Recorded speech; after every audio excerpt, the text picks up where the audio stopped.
Gente, o M aqui que nós vamos falar, o M é o M de moralidade. É o M de moralidade. O que é que significa moralidade, professor? A moralidade, gente, ele significa o seguinte. É um princípio simples, tá bom? A impessoalidade tem muito detalhe. A moralidade é simples. Primeira coisa que você precisa saber sobre a moralidade. Parece muito com a impessoalidade. Os conceitos são bem parecidos. A moralidade, ela quer dizer, gente, que o administrador público, o agente público, no exercício de sua função, ele tem que ter uma atuação ética, ele tem que ter uma atuação moral, de acordo com a honestidade, uma atuação de acordo com a probidade administrativa. Então, a moralidade, na sua prova, você vai encontrar termos muito semelhantes. Eu já vou te avisando aqui. Existem termos muito semelhantes para falar de moralidade. Então, você vai ver lá assim, ó, o termo moral. O agente público deve agir de acordo com a moralidade. O termo honestidade. O termo ética. O termo probidade. Geralmente, probidade administrativa. Geralmente, quando a questão fala de moralidade, geralmente ela entrega para você de bandeja. Ela traz elementos que nós chamamos de palavras-chave, né? Ela traz algumas palavras-chave que você identifica de pronto que é a moralidade que ela está falando. Tá bom? Ok. Seguinte. Uma coisa que você deve entender sobre moralidade é o seguinte. Essa moralidade que nós falamos aqui no direito administrativo é uma moralidade administrativa, que é diferente de uma moralidade social. Diferente de uma moralidade social, tá bom? O que seria, gente, a moralidade social? A moralidade social é aquela moralidade, galera, que é mutável, de acordo com a cultura de determinado povo, de determinada sociedade. Vamos supor, aqueles países lá do Oriente Médio. A gente teve recentemente, né, lá no Afeganistão, a gente teve um grupo extremista, né, que retomou o poder. E lá o que foi que aconteceu? As mulheres, agora elas têm que andar como? Como é que as mulheres podem andar nesse país? Elas só podem andar se estiverem todas cobertas. Tem que estar com os braços cobertos, com as pernas cobertas, com o rosto coberto. Não é assim que acontece lá? Olha só. Isso é a moralidade daquele povo, gente. É aquela cultura. A gente acha errado? Acha, porque a nossa cultura ela é diferente. Mas a moralidade para aquele povo é aquilo. Essa é a moralidade social daquele povo. O que é diferente aqui do Brasil. Aqui do Brasil a cultura é totalmente diferente. Não existem essas regras morais de a mulher andar toda coberta, não existe. Entende?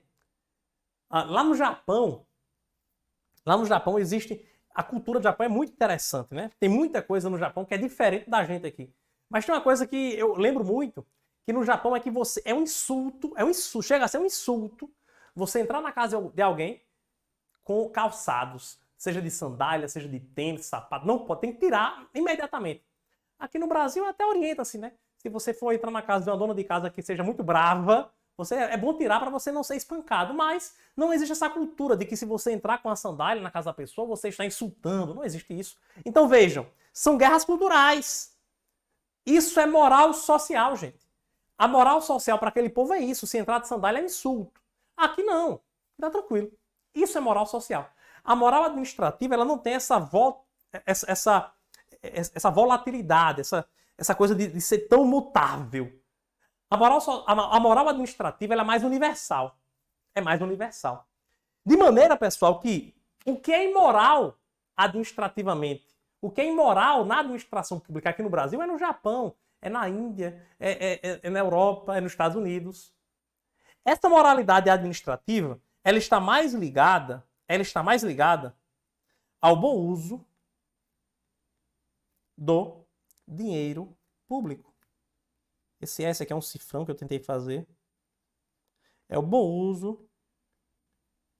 A moralidade administrativa, gente, ela está mais ligada ao bom uso do dinheiro público. O que é imoral? O que é ímprobo para a gente aqui no direito administrativo? É quando o agente público, pessoal, ele aceita propina para praticar um ato como agente público. Então ele ele aceita propina para liberar, por exemplo, um veículo que estava apreendido. Aí pegou uma propina ali e liberou o veículo. Isso é imoral. Isso é imoral aqui no Brasil, nos Estados Unidos, na Europa, na Ásia, na Oceania, no Oceano Atlântico, em todo lugar. Isso é imoral em todo lugar, percebe? Porque é relacionado a mau uso ou ao bom uso do dinheiro público. Tranquilo? Eu vou dar um exemplo para vocês que o que é imoralidade administrativa, que é muito bom esse exemplo. É muito bom para você entender bem. Olha só, vocês lembram que na época, pessoal, em que nós tivemos aí a Lava Jato, tá? A Lava Jato. Quando a gente teve a Lava Jato, eu lembro, é uma cena muito forte, porque esse princípio fica muito escancarado. Lá na Lava Jato, quando passava o Jornal Nacional, e aqui eu não quero falar sobre política partidária, só para reforçar, quando passava o Jornal Nacional e o William Bonner, ele ia falar sobre a Lava Jato, o que é que acontecia? Ele estava aqui, ó, no balcão, na mesa dele, falando. Ao lado, desse lado aqui, se eu não me engano, lado esquerdo, era lado direito, enfim, alguns dos lados aqui, eles colocavam, a produção colocava uma animação como se fosse um GIF.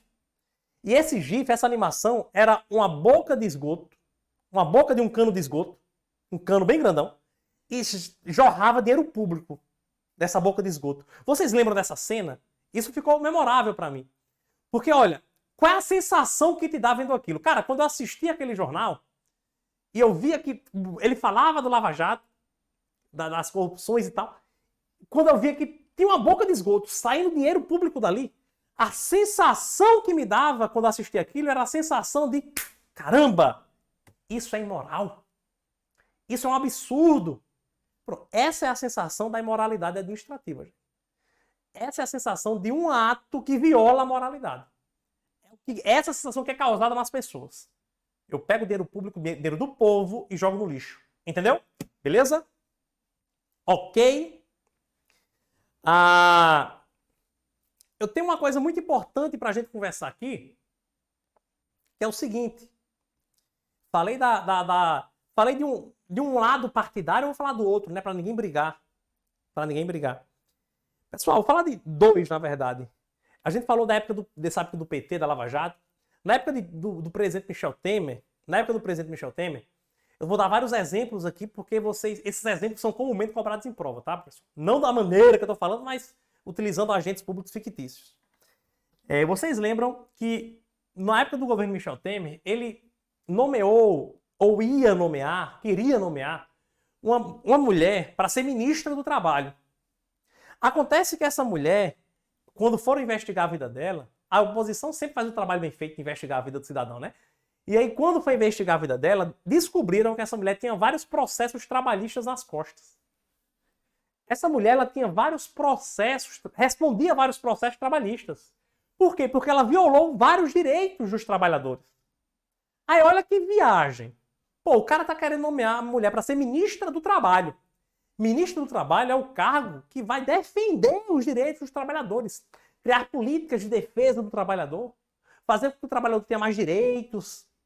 Só que essa mulher não respeita o direito do trabalhador. Como é que pode uma mulher dessa ser ministra do Trabalho? Essa nomeação ela foi barrada no Supremo Tribunal Federal. Então perceba, gente, os princípios da administração pública, eles também têm o poder de tornar um ato administrativo ilegal.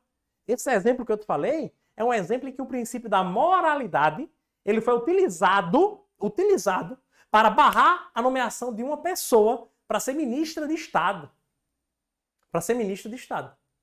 Percebeu? Beleza? Foi a moralidade que foi utilizada. Olha, isso é imoral, cara. É imoral. Como é que você pode fazer isso? Nomear uma mulher que tem vários processos trabalhistas nas costas para ser ministra do Trabalho. Não pode de jeito nenhum. Tranquilo? Beleza? Seguinte. A moralidade, ela proíbe que haja o nepotismo. Então, decorre do princípio da moralidade a vedação ao nepotismo. A vedação. Professor, o que é nepotismo? O nepotismo, gente, ele está presente, ele é previsto aí, atualmente, na súmula vinculante número 13. Súmula vinculante número 13. E o que é que ele representa? O que é que ele representa? Deixa eu até colocar aqui maior esse nome, súmula vinculante, porque eu quero um espaço aqui à direita para conversar com vocês. Súmula vinculante, número 13. Pronto. O que é que esse nepotismo determina? O nepotismo, gente, o nepotismo é quando uma autoridade administrativa nomeia parente para exercício de um cargo público. Esse é o nepotismo, né? Então o governador nomeia primo, irmão, tio, tia. Primo não, primo eu vou falar até para vocês que é uma exceção. Tio, tia, irmão, pai, mãe, filho, para exercer um cargo público em comissão, que é aquele de livre nomeação e livre exoneração. Então isso é nepotismo, isso configura a prática de nepotismo. E no Brasil é vedado, na súmula vinculante número 13. Para configurar nepotismo, quais são os elementos necessários, professor? Para a configuração de nepotismo, quais são os elementos necessários? Vou falar para vocês.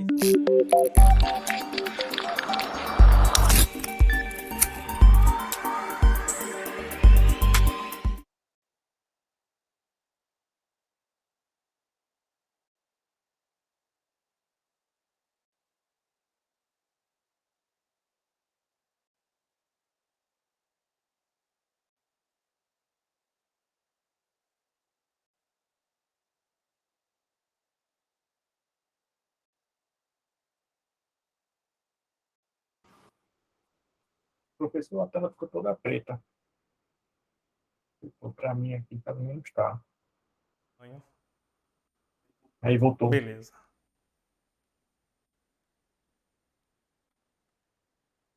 Então o que é que eu estava falando para vocês aqui? Olha só, obrigado por avisar, tá?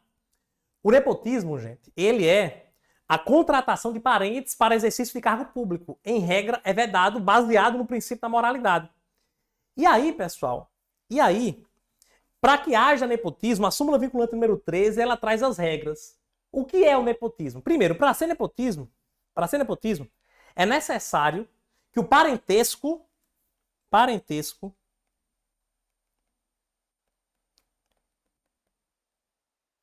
seja de até o terceiro grau. Até o terceiro grau. Tá bom? Então, só para simplificar isso aqui para você. Até terceiro grau inclui quem? Inclui irmão, pai, mãe, filho, avô, avó, tio, tia. Primo não, tá, gente? Vou até colocar uma observação aqui. Primos são quarto grau. O primo, gente, é um parentesco em quarto grau. Então, a priori, a nomeação de primo não é proibida, porque é quarto grau. Tá? Então, tem que ser até terceiro grau. Outro requisito importantíssimo, tem que ser cargo. Deixa eu até colocar esse negocinho aqui. Pronto. Melhor. Cargo de livre nomeação.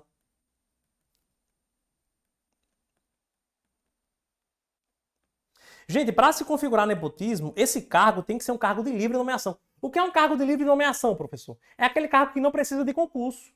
Ora, eu vou nomear o meu irmão para exercer um cargo de gerente. Porque é um cargo em comissão, é um cargo de livre nomeação. Aí eu posso nomear com quem eu quiser. Aí eu vou nomear o meu irmão. É nepotismo, não pode. Tranquilo? Beleza? Então, os dois requisitos principais são esses daqui. O parentesco tem que ser um parentesco de até o terceiro grau e o cargo tem que ser um cargo de livre nomeação. Tem que ser um cargo de livre nomeação. Deixa eu ajustar isso aqui. Ok. Ficou claro isso aqui?